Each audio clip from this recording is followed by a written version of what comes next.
On May 15, 1944, a task group of the Atlantic Fleet heads out to sea with orders to operate against submarines to the west of the Cape Verde Islands. For Captain Galloway and his task force, the capture of an undamaged U-boat was a fighting man's challenge.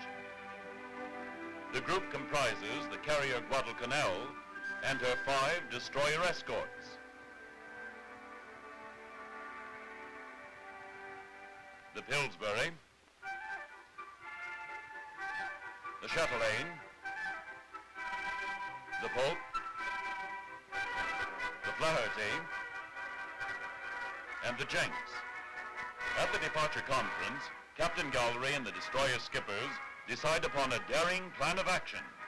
If, during this cruise, they can bring a sub to bay, they will not attempt to sink her as soon as she surfaces. Instead, they will spray her with small caliber ammunition, put crews over the side in small boats, and attempt to board and capture her. Daring, fantastic is the word for boarding a wounded U-boat on the high seas.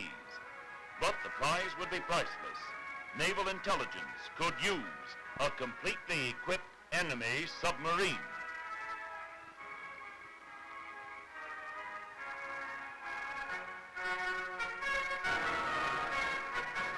During the voyage, prize crews were trained and rehearsed for this bold move. Here is the hand-picked boarding party of the Guadalcanal. In command of the boarding and salvage party is Commander Earl Trissino, engineering officer of the Guadalcanal. Over on the USS Pillsbury, a similar party is being trained by Lieutenant Albert David.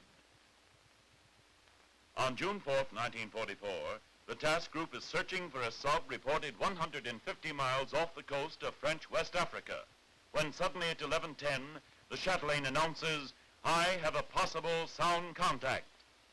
Nothing startling for the moment. Possible sound contacts are made every day, but a flat top has no business near them. With her high freeboard and her thin skin, she is a sitting duck for any submarine which surfaces within torpedo range. So the Guadalcanal swings away, while the 2 nearest destroyers break off to assist the Chatelaine, which has made the sound contact. And the Guadalcanal's patrol of 2 Wildcat fighters is ordered to the scene. Then Commander Knox of the Chatelaine announces, "Contact evaluated as sub and making attack with hedgehogs." Almost simultaneously, both fighter planes sight the long, dark shape of the submarine running 60 feet below the surface and sing out, "Sighted sub." At this point, the sub reverses course, temporarily shaking off the destroyer. But the Wildcats can see the sub and reveal its position by firing their guns in the water at the spot where the sub is disappearing. This is a remarkable example of aircraft actually directing the attack of a surface vessel on a U-boat. At 11:21, the destroyer makes a depth charge attack.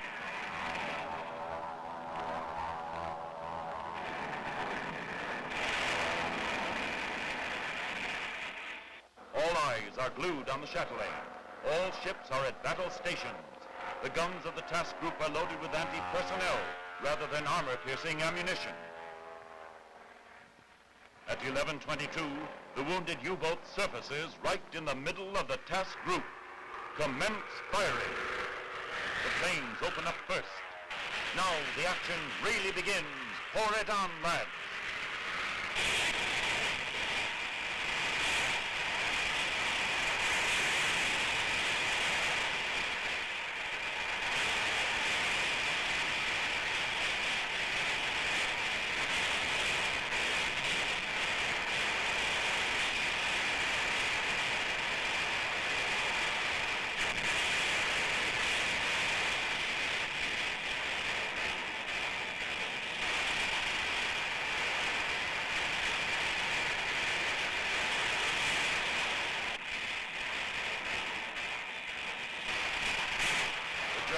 Scrambling overboard.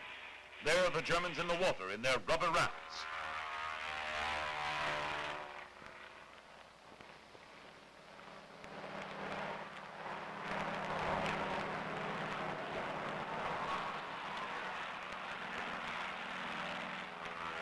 But there may be more on board, ready ready for visitors. Away all boarding party.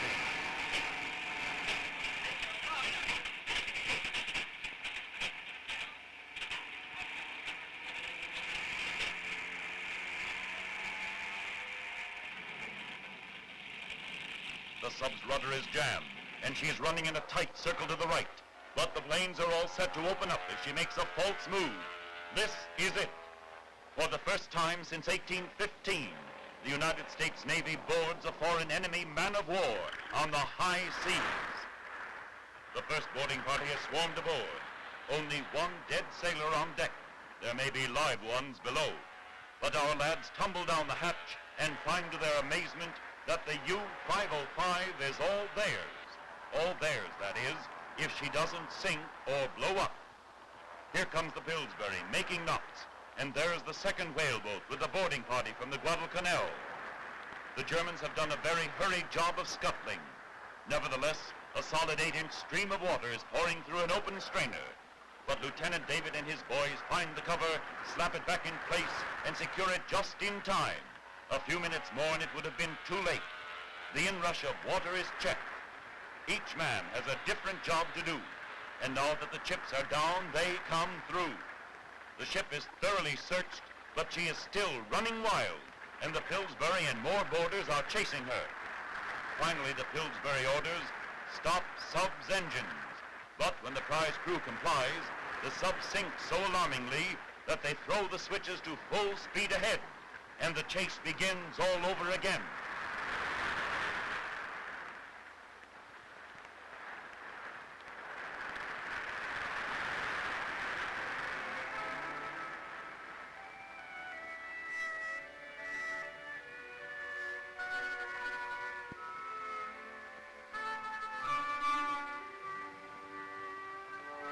Meanwhile, the Chatelaine is busy rescuing some very wet members of the sub's crew.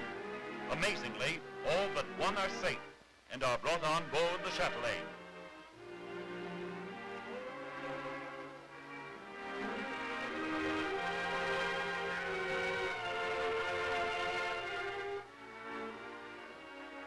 Dry clothing and cigarettes are passed around.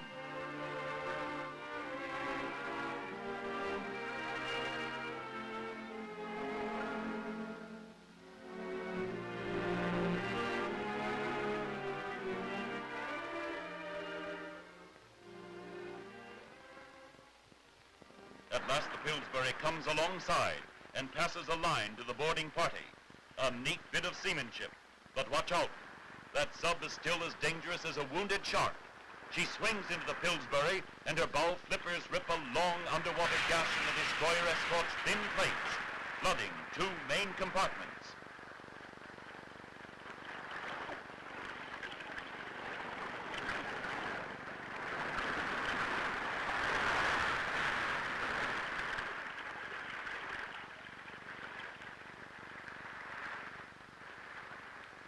The destroyer has to cut loose and back clear. The Pillsbury radios, "Sub says she has to be told to stay afloat, but we don't think a destroyer can do it." So the Guadalcanal takes over and says, "Destroyer, stand clear. I'll take her in tow." Now we will see whether this aviator skipper can handle a ship. It's a ticklish job hooking a flat top to a sinking sub on the high seas and in the middle of the Atlantic U-boat lane. Look how far down she is. They have closed the hatch to keep the swells from pouring down and the boys working inside. Let's get that line out. If she goes down now, they all go down with her. There it goes, the messenger line with the big tow line on the end of it. This is a job to test the mettle of veteran seamen, and 4 out of 5 of those boys on the sub's forecastle are green. But there is no fumble.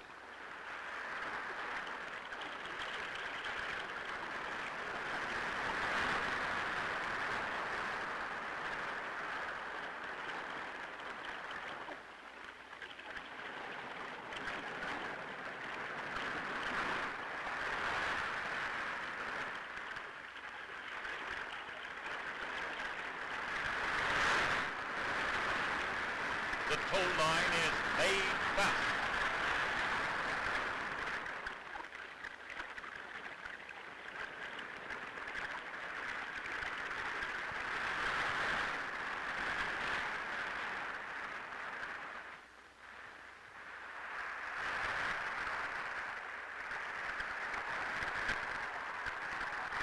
The anxious skipper heaves a sigh of relief as the sub makes way and rises in the water. She is safe again for the time being and under a new flag.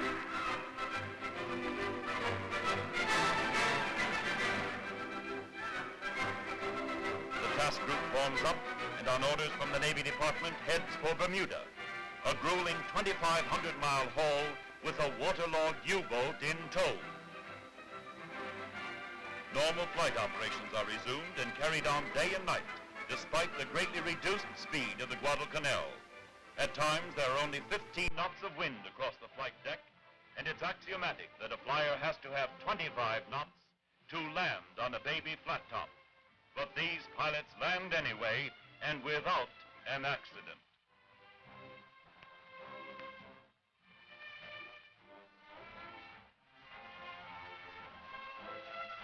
The prisoners are transferred from the overcrowded destroyer to the carrier. The one in the stretcher is Oberleutnant Lange, captain of the U-505. The first man out of the conning tower, he was instantly blown overboard by a shell. During the voyage, they are brought on deck for exercises and a thorough salt shower.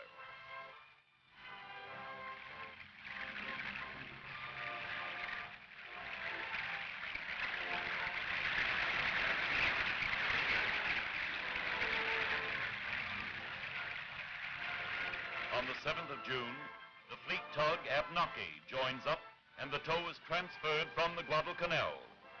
Now comes the most anxious moment of the cruise. As she loses way, Junior, as the crew has christened the sub, sinks lower and lower in the water. Then, as the transfer is completed and the Abnaki gets underway, the increased speed permits the sub's propellers to windmill fast enough to operate the generators and recharge her batteries. With power aboard, her pumps work once more and her tanks are blown out. Now she rides again at full surface trim.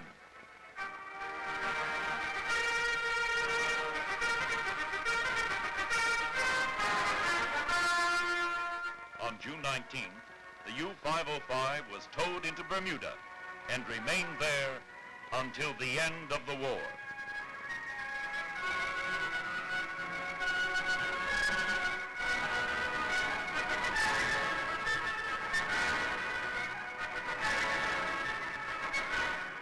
In 1954, the U-505 was brought to the Museum of Science and Industry in Chicago as an exhibit and memorial.